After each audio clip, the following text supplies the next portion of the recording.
DJ Willy est dans la maison, comment vas-tu, mon chef? Ça va ou quoi? Ouais, c'est un plaisir de te recevoir dans mon humble demeure. T'en as le débat, mais ça a l'air sympa en tout cas. Burger, Karen, toi, dans ta carrière, ce que j'ai toujours trouvé assez fou, ta faculté à amener les gens vers toi, à créer des communautés, à rendre les gens, à créer l'euphorie dans la vie des gens, de par ta musique, de par comment tu communiques sur tes réseaux, ce truc-là de rassembler les gens. J'ai toujours été en admiration devant ça.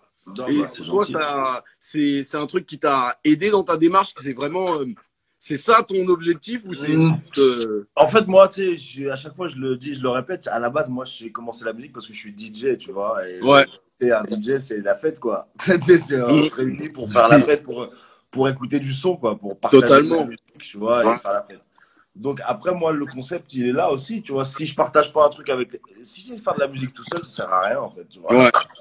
Ouais, c'est l'idée, c'est de partager depuis le départ. De toute façon, faire de la musique, c'est déjà dans une démarche en soi de partage, tu vois, parce que tu fais pas de la musique pour toi tout seul. Et puis après, bah, peut-être que je suis un peu aussi un peu plus âgé que certains. Et c'est vrai qu'à la base, le rap, le hip-hop, tu vois, c'était une communauté, c'était un truc. On se donnait rendez-vous à un moment donné de la semaine où, tu vois, pour pratiquer, en fait. Créer, ouais, pour Peu importe vous ce que tu faire fais, des soit skills. voilà, du rap, de la danse, du skate, du graphe, du ce que tu veux, bref, culture urbaine, j'appelle ça, tu vois, parce que c'est large, quoi. Ouais. Mais d'ailleurs, tu es à la campagne, à la campagne ou à la ville, hein, c'est pas ça le sujet, mais en tout cas. Ouais, peu importe l'endroit. Donc voilà, l'idée c'était ça, c'était on se retrouvait autour d'un truc commun qui était le hip-hop, quoi. Et donc voilà, aujourd'hui c'est juste que c'est devenu un truc mainstream. Ouais, totalement. Et c'est bien, tu vois. C'est les gens qui sont là, ouais, c'était. Enfin, je veux dire, on peut pas. On peut pas dire que c'était mieux avant parce que c'est. Ouais, on peut pas en vouloir au truc d'avoir pris de l'ampleur parce qu'effectivement, c'est très bien. De toute façon, en France, on a ce truc de toujours un peu mal voir ce qui marche, tu vois. Ouais, mais alors que c'est. Alors que faut être au States, il y a la mentalité. Tu marches, on te respecte. Tu sais, ok, tu fais de l'argent, tu montes ton argent, c'est que tu as su le faire, on te respecte pour ça. C'est ça. Donc voilà, moi je te dis, l'idée c'est ça, hein, de toujours. Après, pareil, tu vois, je sais qu'aujourd'hui, les gens regardent beaucoup les chiffres, qui fait quoi, qui a la hype, qui a le plus de views. Les gens ont perdu la passion, tu vois. On est dans des stats. J'ai l'impression de bosser pour des tableaux Excel. C'est ça en fait, tu vois, c'est ce que je disais, c'est qu'à l'époque, tu vois, c'était réservé à une communauté, tu vois, de gens qui aimaient ça, tu vois, c'était pas encore populaire, il y avait pas ça à la radio partout, il y avait. Donc en fait, c'était que des gens qui aimaient ça, tu vois, et c'est quand c'est devenu un truc populaire où les gens leur a dit tiens, écoute ça, c'est ça qu'il faut écouter. Ok, bon bah vas-y, ça roule, j'aime bien, tu vois, ok. Mais ces gens-là, ils sont pas passionnés de Peura. Bah, tu sais, le concept de la boulangerie française, tu sais, c'est depuis le départ, les albums que je sors, tu vois, c'était ça. En fait, j'ai jamais regardé les chiffres de qui fait quoi. Et il s'est avéré qu'à chaque fois que j'ai sorti une boulangerie française, l'année d'après, il y a au moins un des artistes qui est dessus, qui a pop de ouf, tu vois. Bah ouais, c'est vrai que maintenant, limite, ta boulangerie française, c'est pas un centre de formation, mais c'est une étape qui pousse des mecs à exploser parce que. En tout cas, créé, en fait, même avec tout ce que tu as fait avec Bifty, la souille, tout ça, tu as toujours été un peu le révélateur de tendance. Ou le mec qui, je sais pas comment dire, t'es le pont en fait, t'es le pont vers le succès. Non, bah, c'est juste après, c'était, je sais pas, peut-être la chance, le truc après, non, c'est pas vraiment. Je sais pas, c'est comme ça, c'est peut-être là et mon talent se trouve là, j'en sais rien. Parce que même, moi j'ai un exemple concret, je sais pas si ça te gêne d'en parler, mais un mec comme Al Capote. Et c'était un mec qui était connu de l'underground. Mais une fois qu'il a commencé à bosser avec toi, tu lui as donné une deuxième vie à son art. Tu as permis de l'adapter au délire de maintenant. Et maintenant, t'en as fait un mec qui est reconnu des jeunes et tout. Et tu vois, c'est ça vraiment ton truc. À toi, j'ai toujours été en admiration devant ça, tu vois. T'es un genre de DJ Khaled. Après, j'aime pas comparer parce que toi, ce que tu fais, c'est vraiment différent de DJ Khaled. T'as vraiment ton délire. J'ai été à des soirées que t'as faites. On se connaissait pas à l'époque. Mais waouh, c'est une expérience. C'est un truc que t'as bossé ou c'est vraiment. Ah ouais, mais gros, moi, ça fait 20 ans que je suis DJ, tu vois. Après, ça me fait plaisir ce que tu dis parce que très clairement, je me sens pas du tout comme un DJ quand on fait nos shows. Je suis pas là pour jouer la musique que tout le monde veut écouter, quoi. Ouais. Ah ouais, mais pas Vraiment, du ton tout. Je identité, propose ton quelque truc. chose. Après, t'aimes ou t'aimes pas. Mais ouais, ça fait 20 ans que je suis DJ, gros, que je deux platines à droite, à gauche, et même on fait le truc. Donc, j'espère que ça fait la diff, tu vois, parce qu'effectivement, on n'a pas. Voilà, ça fait un moment que je fais ce putain de truc, tu vois. Et ouais, depuis le départ, ça a été ça le but, c'était de faire un truc en live. Même aujourd'hui, quand je fais des morceaux, franchement, il n'y a pas une seconde où je pense pas à le jouer après en soirée ou en concert, en truc, tu vois. Non, ben justement, c'était ma question suivante, c'était de savoir si le fait de faire énormément de live jouait lors de ton processus de création. Peut-être des fois, tu composes des trucs, tu te dis, ah, ce son, je l'aime bien, mais en live, ce sera pas ouf, donc je vais partir sur autre chose. Ou... En vrai, tu sais quoi, je crois que c'est pire que ça, c'est que je fais même pas exprès, mais c'est ma musique, quoi. Elle est comme ça, en fait. Ouais. Il y a un petit côté fête, un petit côté boum boum, tu vois, pour faire la. Il faut que ça envoie, quoi. Et toi, tu crées Et l'euphorie. ouais, j'ai jamais fait des petites. Enfin, ouais, on a fait des petits trucs sympas, mignons, tu vois, mais bon, c'est vrai que ma base, ma source. Ça colle pas à ta personnalité. Ouais, voilà, on sait le faire, on en a fait, mais je préfère quand ça pète, quoi. Vraiment, pour moi, je fais un parallèle avec Diplo. Tu sais, Diplo, il a vraiment ce truc de. Il rencontre des mecs, il kiffe, que tu sois connu ou pas, il bosse un truc. Et toi, j'ai vraiment senti que tu as ce truc-là, tu vois. Bah, tu sais, c'est marrant que tu prennes ça en exemple parce que moi, je viens aussi du dancehall à la base, tu vois. Ouais, totalement. D'ailleurs, parenthèse, mais j'ai été à une soirée au Gibus, jadis. J'étais avec un long t-shirt et je peux te dire que c'est parfait. Mais non, donc tu vois, il y a toujours eu ce côté. Non, mais Diplo, donc tu parles de ça parce que Diplo, c'est un Anglais. Les Anglais, t'as vu, c'est la Jamaïque. Enfin, du moins, la Jamaïque, c'était une colonie anglaise. Du coup, ils ont ce parallèle, tu vois. Quand tu vas en Angleterre, c'est les Caribéens là-bas, c'est des Jamaïcains. Donc, ils ont cet esprit. Ils ont ça dans leur culture, tu vois ce que je veux dire. Je dis, ouais, venant aussi du dancehall, tu vois, il y avait toujours eu cette interaction comme ça avec les artistes, tu vois, où on était très proche d'eux, où on cherchait à. Le game était indissociable, tu vois, les DJ, les artistes bossaient ensemble, donc il fallait, voilà, on était proches, quoi, on était tous proches toujours. Donc ouais, toi, pour bosser avec un artiste, faut vraiment qu'il y ait de l'humain avant tout. Ah bah ouais, sinon, gros, l'histoire l'a prouvé depuis le début du rap.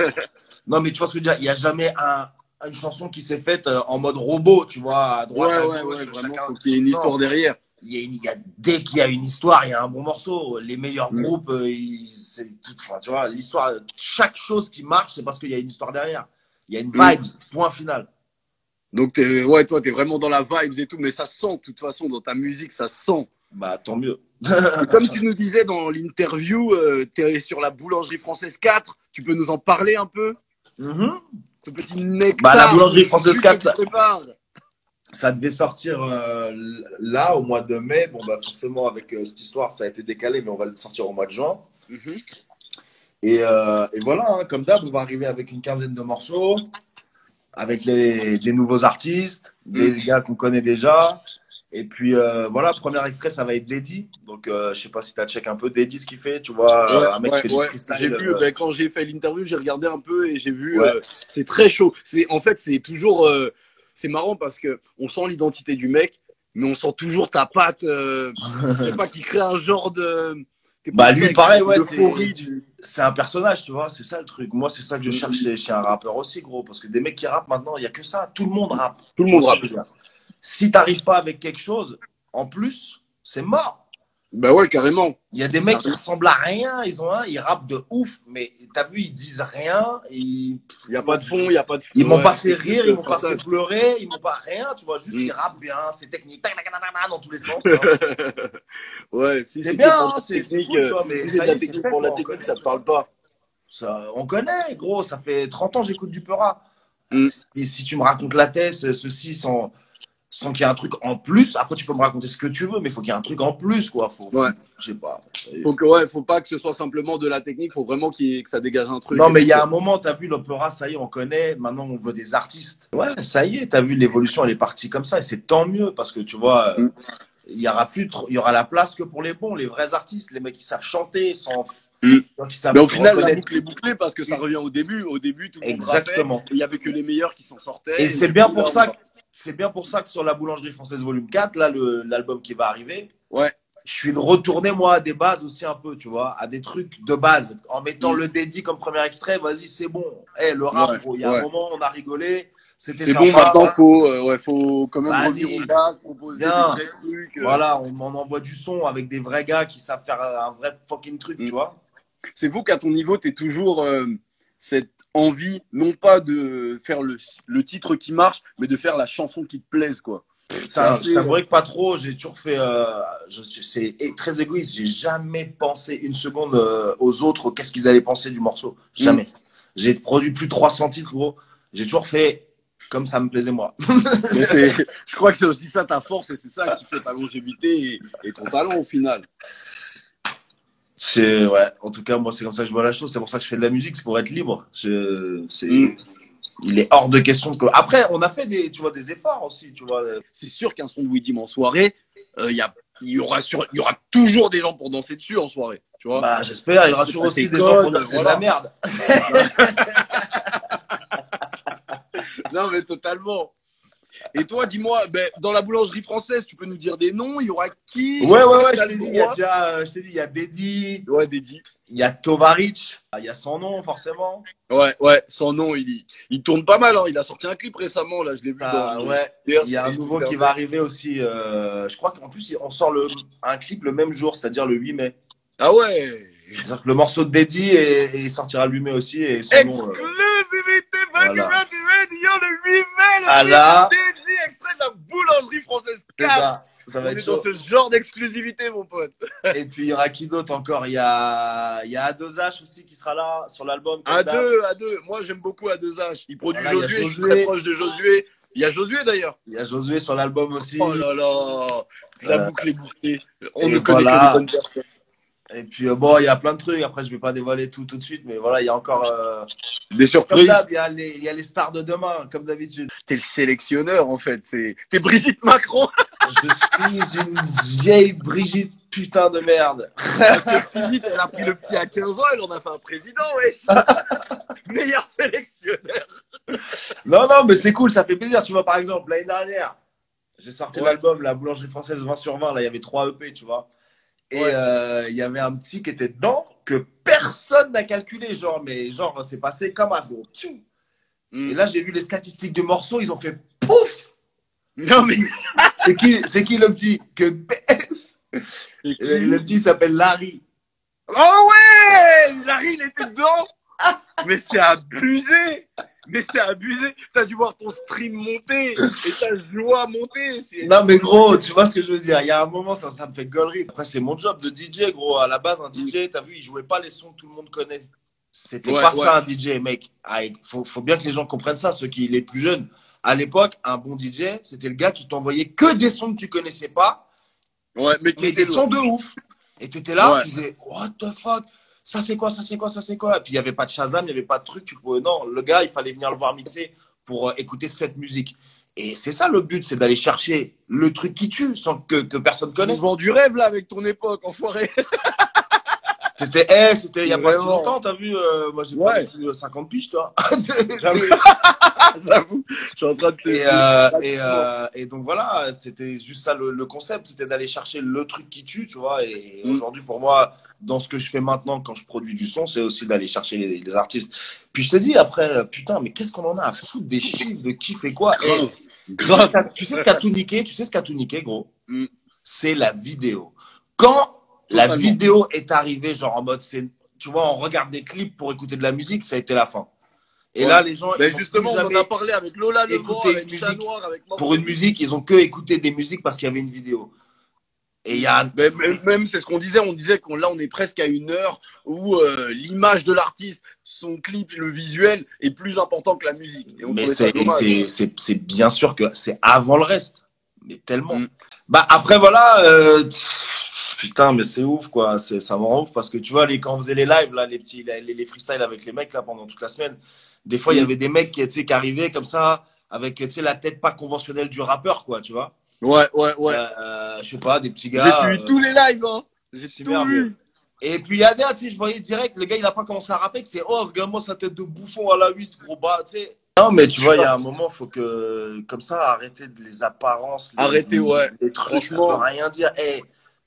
Putain de merde, t'imagines à l'époque, on t'aurait dit, il y a 15 ans, on t'aurait sorti le Nekfeu, on te l'aurait posé là, on t'aurait dit, c'est lui Ben qui ouais, va tout mais baiser. abusé. On t'aurait dit, mais qu'est-ce que tu me racontes? Si on t'avait dit, Mais d'ailleurs, il y a Nekfeu, quand 15 il est ans, arrivé, il on avait t'avait beaucoup de dit, trucs comme ça. Hein.